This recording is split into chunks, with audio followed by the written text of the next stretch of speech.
Soy Eduardo Josami, he sido militante político toda la vida, he estado en la universidad, soy todavía profesor universitario, he sido periodista, dirigente sindical de los periodistas. En los últimos tiempos de mi vida, digamos, me he volcado más a la actividad de escribir. Suelo definirme como escritor y militante político. Y bueno, y alguien muy preocupado por la actual situación del país. Bueno, creo que no soy el único. No, esto no sería, me parece, una originalidad, digamos.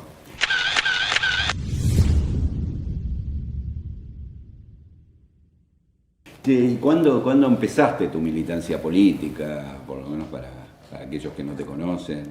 Y empecé en la universidad.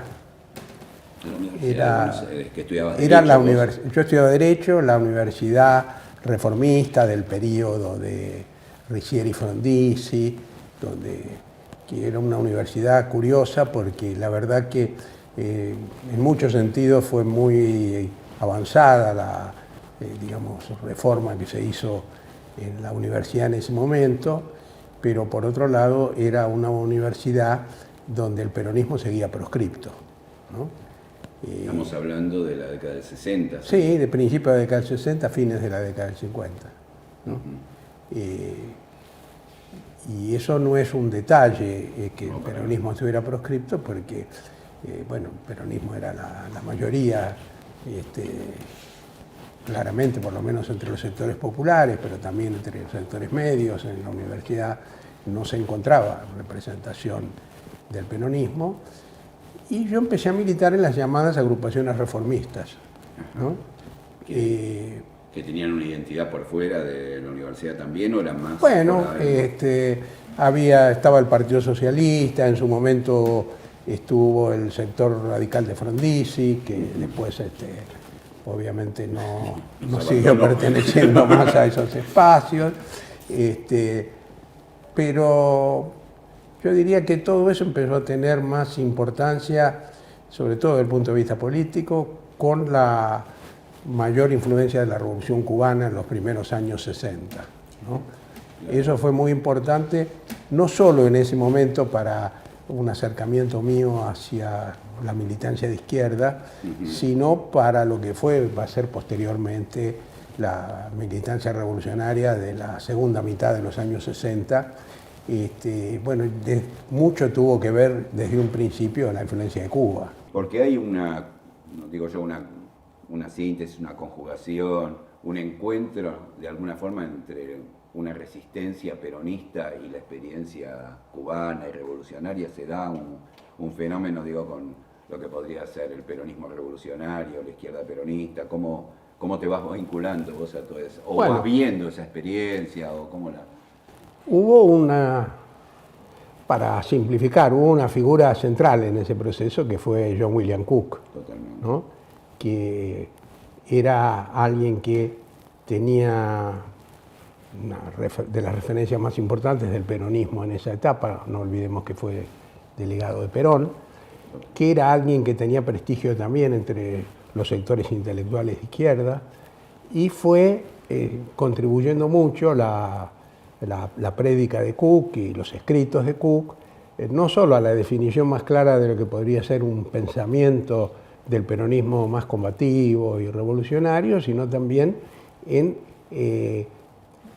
ejerció influencia sobre una izquierda que seguía siendo muy antiperonista, ¿no? Por supuesto que en esta confluencia también tuvo que ver que la realidad de lo que había sido la Revolución Libertadora y después las dictaduras militares fue convenciendo a algunos sectores intelectuales y universitarios, y entre los periodistas, donde yo estaba también, de que el peronismo era una realidad, que no era ni totalitario, como antes se decía, ni tampoco algo que iba a ser superado en cuanto avanzara el proceso democrático, ¿no? Que por otro lado nunca avanzó. Totalmente.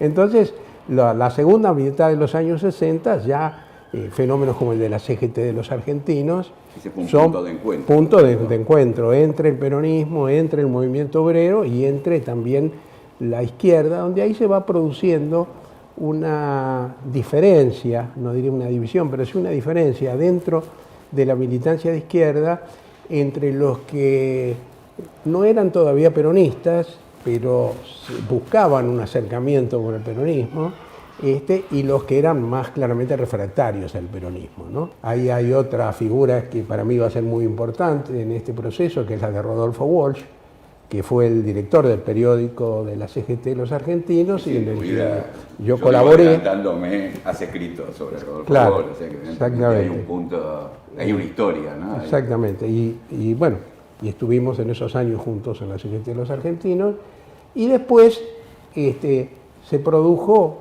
ya en el 73 la incorporación a la JP Montoneros, ¿no? Esa es tu vinculación fuerte hacia el peronismo. Exactamente, exactamente. Yo diría que tuve una primera etapa de Que relación activa, me parece. claro, Ahí lo conocimos. con la militancia sindical, en la CGT de los argentinos y un poco antes también, pero fundamentalmente ahí, y una etapa donde ya la convocatoria era la de la JP Montoneros, y bueno, y ahí estuve, ¿no?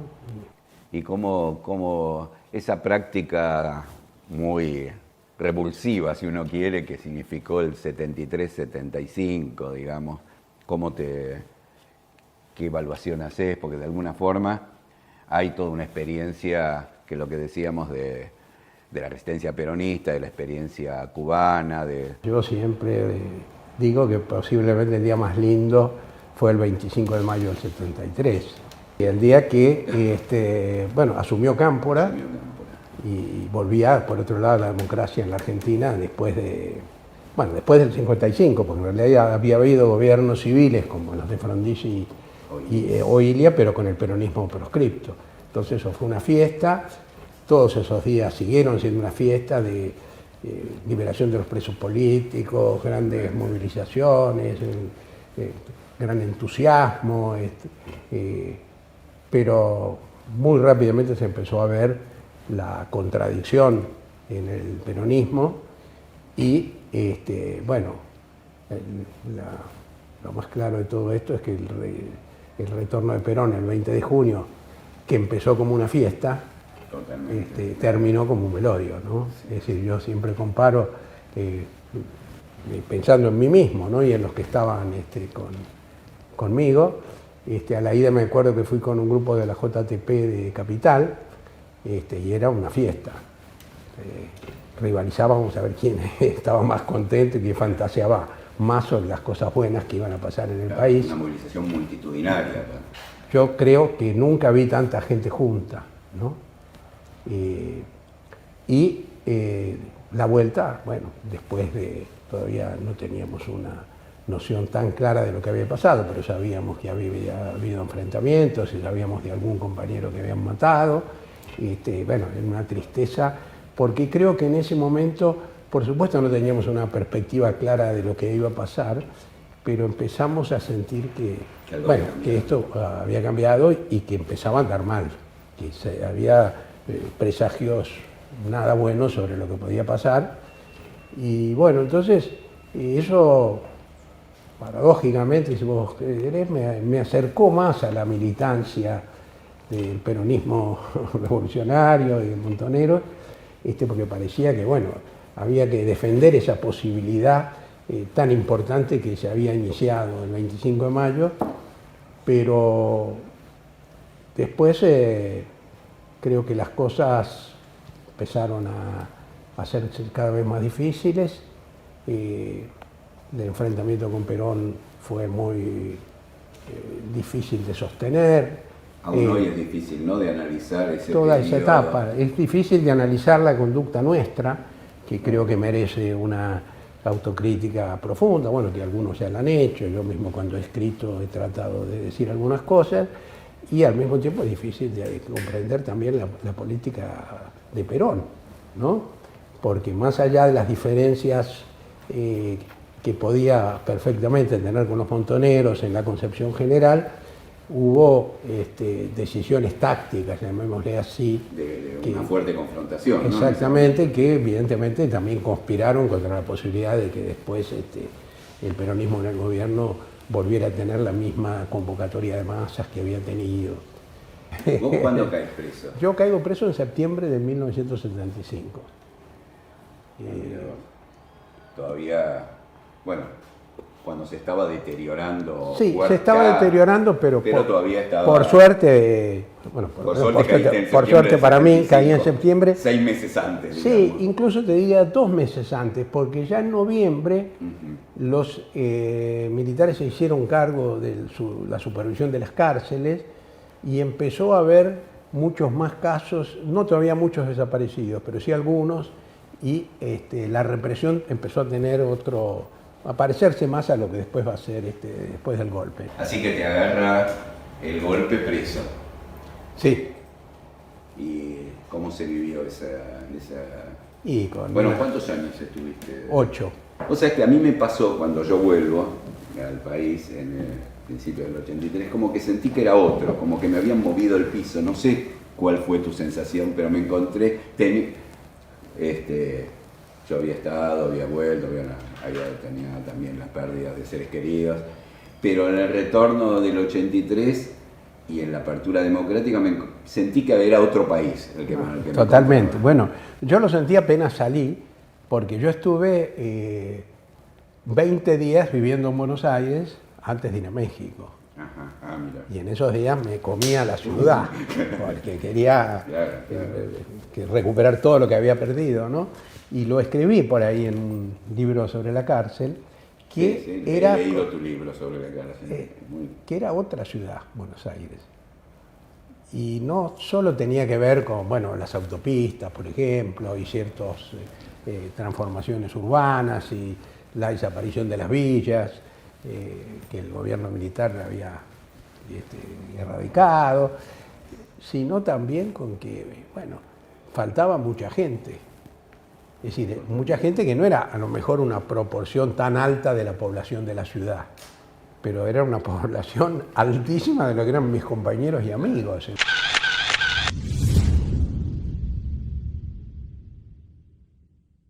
Y hay como, nosotros ambos hemos participado y somos militantes del movimiento de derechos humanos, pero hubo como un ocultamiento, si uno quiere, un acallamiento de lo que fue la lucha, la resistencia, la experiencia más militante y un resurgir más de lo que fue la represión y las víctimas, digamos, de esa represión, ¿no? Eso tiene que ver con el auge de la teoría de los 2 demonios, que no la inventó Alfonsín, porque como vos decís, hasta dentro del el propio movimiento de derechos humanos había como una aceptación de que en ese momento era difícil reivindicar lo que había sido la lucha de los años 70, pero además me parece que como que la sociedad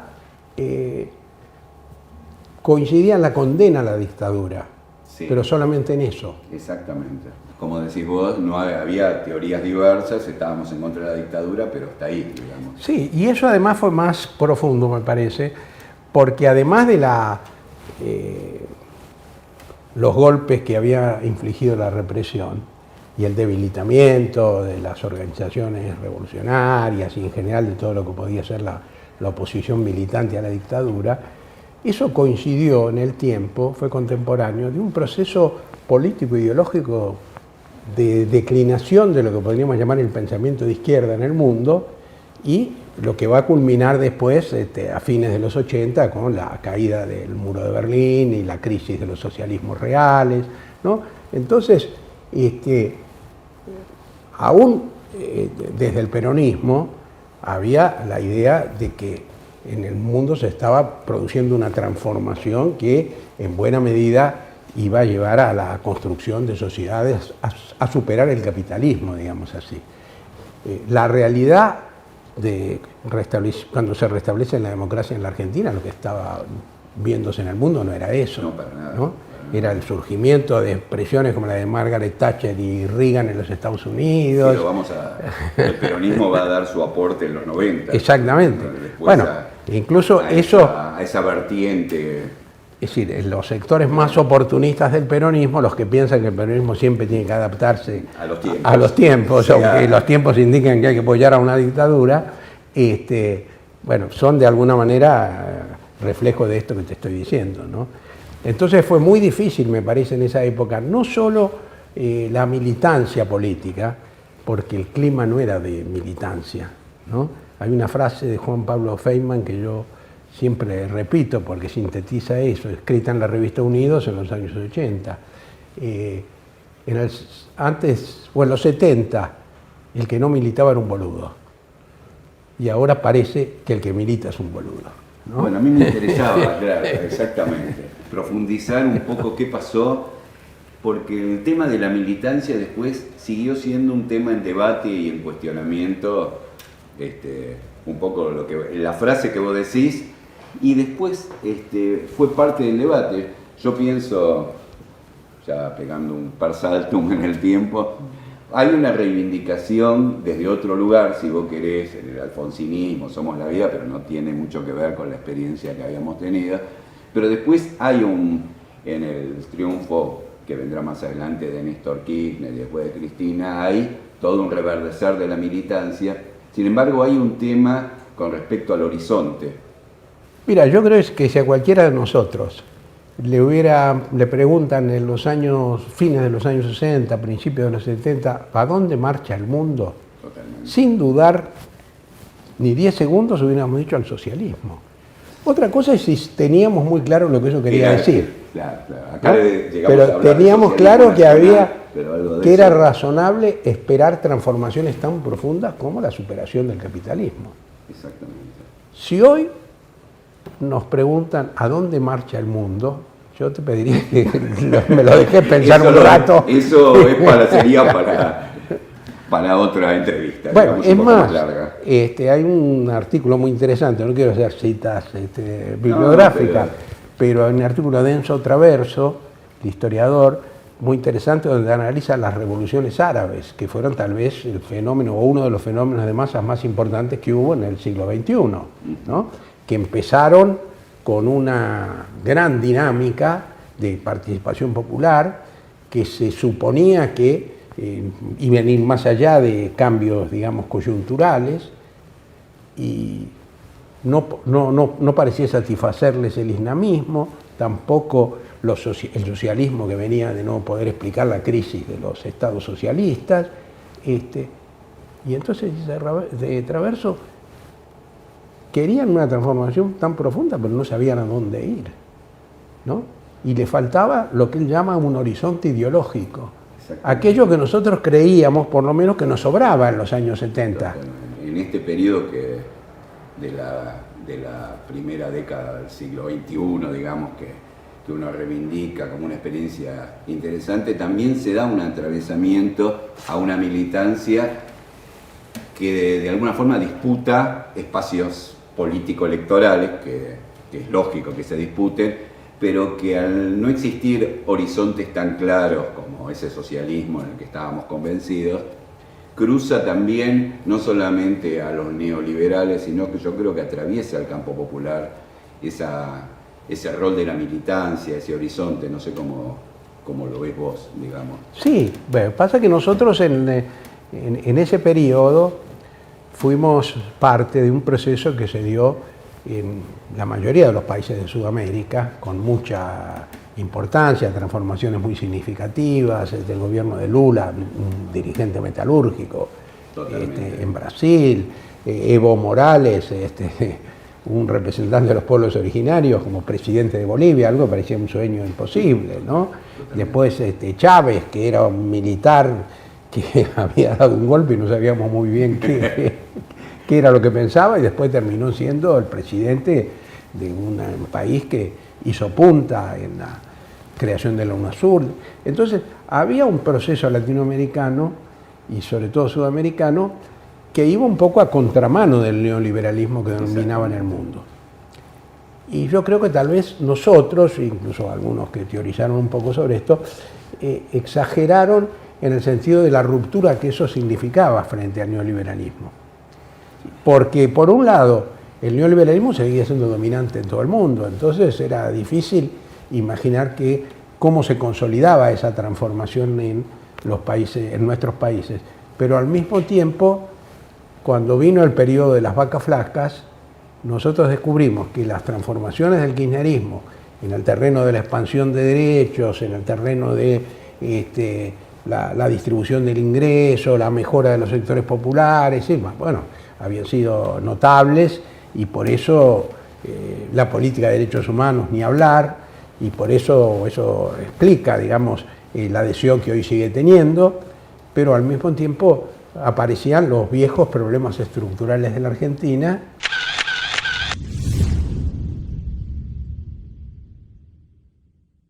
Y hoy ha emergido con fuerza que viene de la historia del peronismo, desde Evita, desde nuestras compañeras en los 60 y los 70, el movimiento de mujeres, el feminismo ha irrumpido con fuerza. Yo diría, no sé qué opinás vos, que es como el movimiento que hoy atraviesa el conjunto de las sociedades, el conjunto de las discusiones. Sí, no cabe ninguna duda de eso. Me parece que el Ni Una Menos y el movimiento feminista en general es la manifestación política más importante de los últimos años. No solo por su presencia masiva, esa dinámica además de participación juvenil que no se advierte en otros movimientos sociales y menos aún en las fuerzas políticas, sino porque ha, por un lado, puesto el tema de la problemática de género en el centro de una vida política argentina que se resiste bastante a incorporarla, ¿no?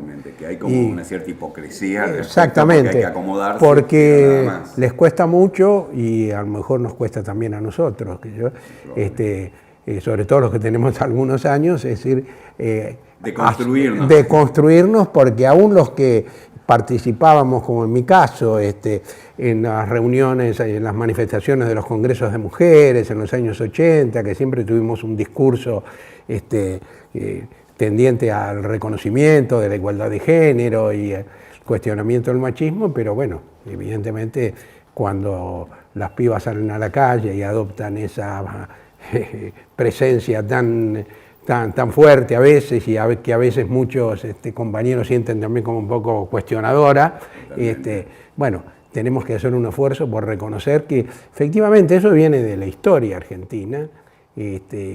Eva Perón es un faro respecto a los derechos de la mujer en la Argentina, no porque tuviera el discurso feminista que se tiene hoy, sino porque llevó adelante un cambio notable en cuanto a la participación política de la mujer y sus derechos. Después también habría que recordar que en los comienzos del restablecimiento de la democracia siempre hubo un movimiento de mujeres que luchó por la cuestión del aborto, que hoy ha tomado se ha incorporado de una forma masiva, que nos hace pensar que no va a pasar mucho tiempo hasta que sea aprobada una ley como corresponde, de aborto legal, seguro y gratuito.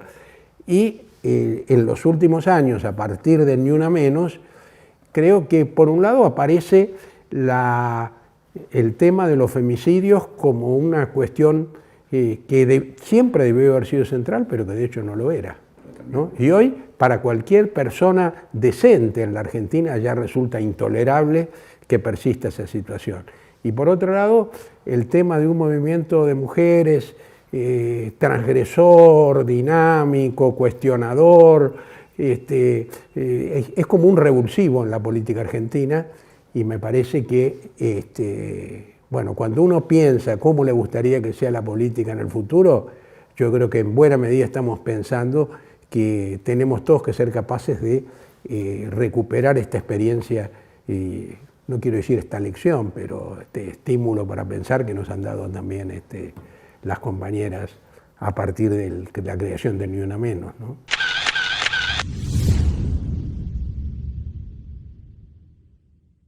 Yo creo que lo mejor que podemos hacer es seguir aprendiendo todos los días. Es decir, han pasado cosas en la Argentina, decíamos, por ejemplo, el movimiento Ni Una Menos, que nos sorprendieron agradablemente a todos. Yo creo que hay que estar atentos a esas cosas que pasan y, por supuesto, tratar de conciliar hoy dos aspiraciones, dos temas que pueden parecer contradictorios. Necesitamos reforzar nuestro proyecto militante y al mismo tiempo necesitamos tener una gran amplitud para poder ganarle a este hombre que nos gobierna, que ya se transforma en cada vez más su gestión en una pesadilla muy difícil de soportar. Y no de soportar por nosotros, sino por los sectores más pobres, los que más están sufriendo los efectos de esta política. Bueno, ese creo que es el mensaje y el compromiso, ¿no? De alguna forma. Así o el es. intento, por lo menos. Bueno, Eduardo, Bueno, muchas gracias. muchas gracias. Es lindo dialogar así sobre estas cosas.